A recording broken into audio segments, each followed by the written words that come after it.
In the early stages of his life, his Jesuit teachers at St. Xavier's College, the lawyers and judges he encountered at the Bombay High Court in the 1960s, the poems of Wordsworth and Shakespeare that he had read as a child, his memory was not as sharp for the relatively recent past. When I asked him about the politician L.K. Advani, for instance, he told me about Hochchand Advani instead, a generous lawyer who had a chamber alongside his at the Bombay High Court in the early 1970s. This book is, therefore, a modest replacement for the autobiography that never was.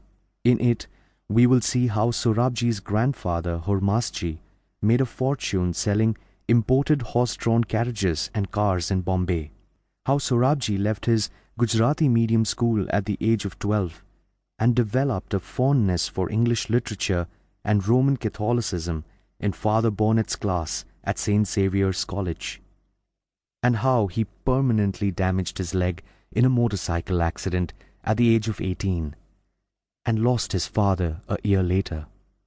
In the pages of this book, we will read about the awkward relationship Sorabjee had with his senior at the Bombay High Court, Kharshedji Baba, his first brief in which he failed to get an adjournment, the first case that he ever argued and lost on his own in the Supreme Court for the notorious smuggler Mayor Hans George, how he won a Supreme Court case for the first time, got his own chamber, declined an offer to be a judge, and became a senior advocate.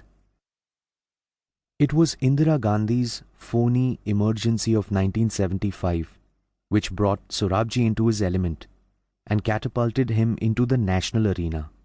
Until then, Sorabjee had primarily been a customs and excise lawyer. The emergency transformed him into a defender of citizens' rights. He began appearing in many criminal cases for perhaps the first time in his career. Preventive detention cases where he asked the courts to release Indira Gandhi's political prisoners. He mounted a heroic defense of free speech in the Freedom First case in the Bombay High Court and saved many pieces of journalism from the ruthless scissors of the censor. Realizing that copies of anti-government judgments were barred from being published during the emergency, he subversively wrote a book with the only intention that his readers would get to read the pro-free speech judgments that were set out in the book's appendix. He joined the board of directors of the Statesman and fought the government's secret instructions that no government company should advertise in that newspaper. As the additional Solicitor General and later Solicitor General for India with the Janata government from 1977 to 1980, Sorabjee played an important part in the Janata government's policy of dismantling Indira Gandhi's emergency-era excesses. He successfully defended the government's decision to impose President's rule on 9 Congress state governments. He helped defend the government's decision to impound the passport of Maneka Gandhi, Indira Gandhi's daughter-in-law, so that she could not avoid attending the various judicial commissions that had been set up to investigate her family's alleged misadventures. In the Kissa Kursi Ka case, he called Sanjay Gandhi the personification of untruths to his face in open court.